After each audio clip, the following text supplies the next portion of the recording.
औरंगापूर जिल्हा परिषद शाळा औरंगापूर येथून प्राथमिक विभाग घेऊन येतोय हा पुढील परफॉर्मन्स।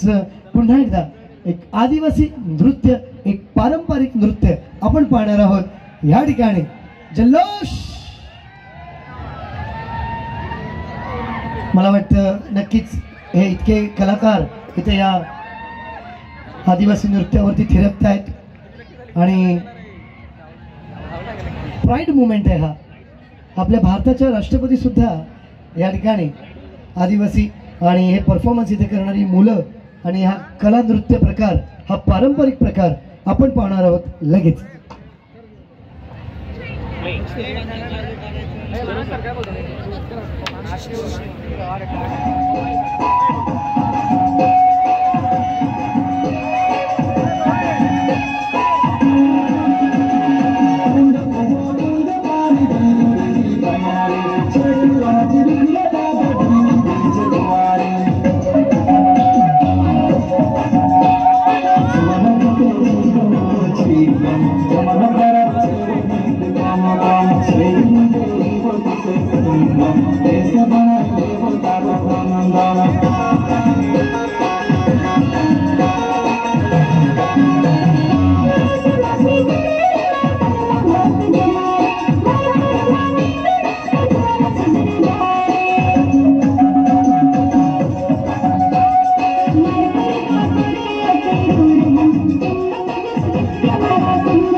प्राथमिक विभाग